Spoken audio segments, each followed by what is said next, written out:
Hi friends, आज चले आसलाम एकटू निरामिष मटर डालेर धोकार तरकारी करेছি, যার জন্য নিয়ে নিয়েছি ভিজানো মটর ডাল। বেটে নিয়েছি মটর ডাল, দিয়ে দিলাম কড়াইতে একটু হিং দিয়ে এবার মটর ডাল বাটাটা দিয়ে দেবো কড়াইতে। দিয়ে এর মধ্যে দিয়ে দেবো নুন, হলুদ আর একটু সামান্য মিষ্টি দিয়ে ভালো করে নাড়িয়ে শুকিয়ে নেব। ভালো করে নাড়িয়ে নেব। নাড়িয়ে যতক্ষণ না জলটা টেনে যাবে ততক্ষণ নাড়াতে হবে। নাড়িয়ে শুকিয়ে গেলে এদিকে থালায় রেডি করে নিয়েছি, একটু সর্ষের তেল মাখিয়ে নিয়েছি। এই শুকনো মটর ডাল বাটাটা ভালো করে থালার মধ্যে পাতিয়ে দিতে হবে।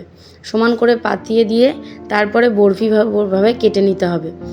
কড়াইয়ের থেকে ভালো করে তেল দিয়ে কড়াই গরম করে দিয়ে দিলাম, ধোকাগুলো ভেজে নিলাম।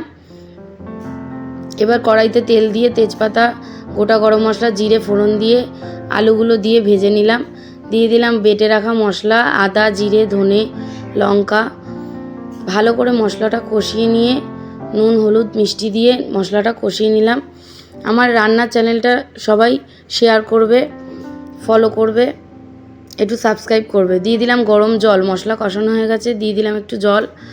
অল্প করে জল দিয়ে ভালো করে আলুটা সিদ্ধ হওয়া পর্যন্ত ফুটতে দেবো। এইবার দিয়ে দেবো ধোকাগুলো ভালো করে ফুটে আসলে সামান্য গরম মশলা বাটা দিয়ে দিলাম আর একটু ছড়িয়ে দিলাম ঘি ছড়িয়ে নিরামিষের দিন এই ধোকার ডালনাটা করে সবাই খাবেন, ভালোই লাগবে খেতে। দিয়ে দিলাম একটু ঘি। রেডি হয়ে গেল আজকের রান্না, ধোকার ডালনা। Tata, bye bye. আমার চ্যানেল